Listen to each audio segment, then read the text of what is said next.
مرکز مطبوعات وزارت کارهای داخلی تاجیکستان خبر داد که شام 15 مای سال 2022 تخمین ساعت 19:30 راننده ماشین بارکش تمغه شکمن گل و فیروز سال تولدش 1993 ساکن شهر دوشنبه هنگام حرکت در روی ماشینگرد جماعت دیوات زینب آباد نویه رودکی از عهده اداره واسطه نقلیات نبر آمده دوچرخران سفرف اکرم سال تولدش 1990 ساکن شهر وحدت را پخش نموده است.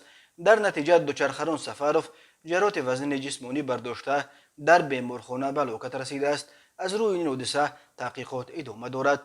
در روزهای آخر این الکی دومین خبر صدمه مرگاور در راههای تاجیکستان است که وزارت کارهای داخله نشر میکند. راههای تاجیکستان از لحاظ شماره صدمه ها پرخطر شمرده می شوند.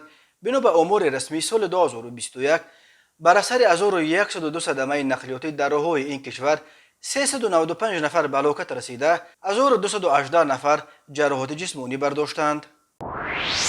به شعبه وزارت کارهای داخله در نویه شهر نو با عریضه مرد 42 ساله ساکن شهر ترسونزاده مراجعت نموده است که ماه مای سال 2020 مرد 50 ساله ساکن شهر مذکور با روی فریب به باوریش در آمده از او یک عدد автомашین تمغه BMW X6 و 2 عدد автомашین تمغه خوندای سناتا در عموم $30,000 امریکایی نرخگذاری کرده گرفته автомашین ها را فروخته مبلغش را تا حال برنگردانیده است.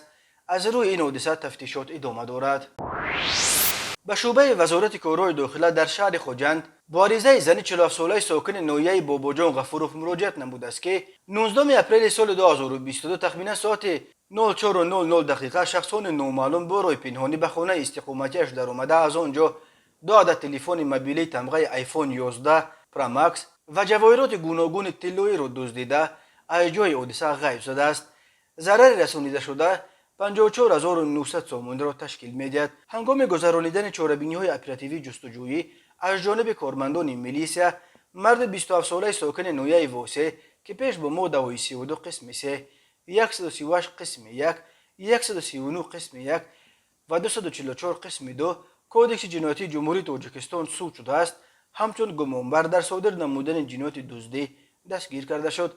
اوید به این حادثه پرونده جنایتی با ماده 244 قسم 4 کودکس جنایتی جمهوری تاجیکستان آغاز کرده شده تفتیشات ادامه دارد.